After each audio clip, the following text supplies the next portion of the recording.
রাইসটা বানানোর জন্য আমি প্রথমে 1 টিস্পুন বাটার দিলাম।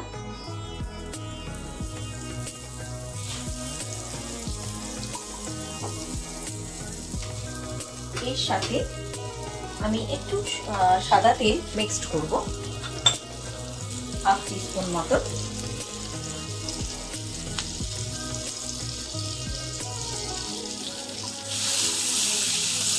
এর মধ্যে আমি গার্লিক 2 স্পুন দেব। ভালো করে এটাকে আগে ফ্রাই করতে হবে।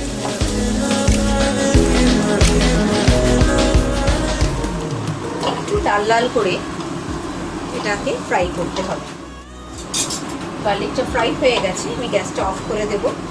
দিয়ে এই গার্লিকটা আমি একটা কোনো কন্টেনারে ঢেলে দিচ্ছি।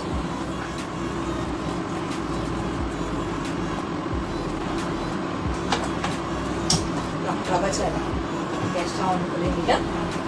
গার্লিকে যে অয়েলটা আছে সেটা একবার আমি এর মধ্যে দেব, কিন্তু গার্লিকটা দেব না, কিছুটা পোর্শন অয়েল দেব। একটু যদি গার্লিক পড়ে ঠিক আছে, অসুবিধা নেই, কিন্তু খুব বেশি দেব না। এর মধ্যে আমি অনিয়ন দেব, আমি 2 টিস্পুন।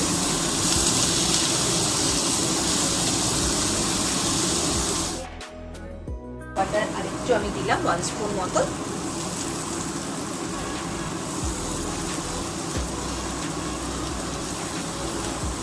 পনিরটা দেখুন নরম হয়ে যাচ্ছে।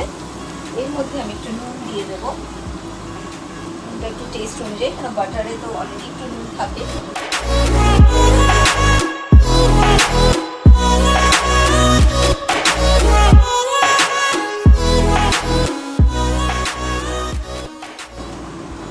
বয়েলড চিকেন করে রেখেছিলাম, এই চিকেনগুলো আমি এর মধ্যে দিয়ে দেবো। পেপার দেব, পেপার হচ্ছে আপনার 1 টিস্পুন মতো।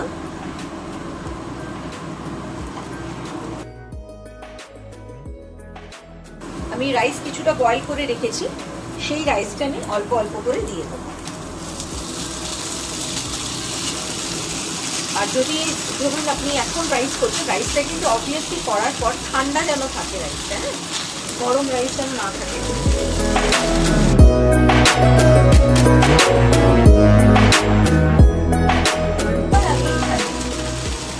যে গার্লিকগুলো রেখেছিলাম সেগুলো আমি একটু স্প্রিঙ্কল করে দেবো।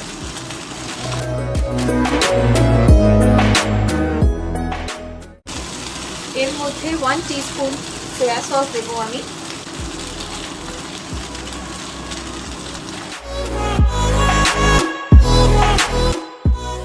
আর যখন আপনি এটা রান্না কুক করছেন, তখন কিন্তু গ্যাসের ফ্লেম অবভিয়াসলি আপনি হাই ফ্লেমে দেবেন, বিকজ লো ফ্লেমে দিলে যে রাইসের যে ময়েস্ট ভাবটা সেটা কিন্তু আরও বেড়ে যাবে, আর এটা রাইসটা ততটাই ক্রস হতে থাকবে।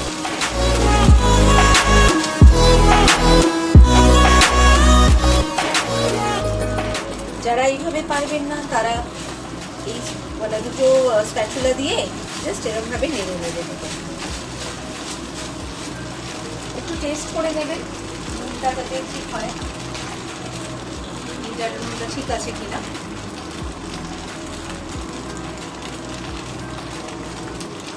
আমার সাথে নুন একটু লাগবে, তো আমি নুন অ্যাড করছি। নুন একদমই হয়নি। Garlic chicken rice ready to serve.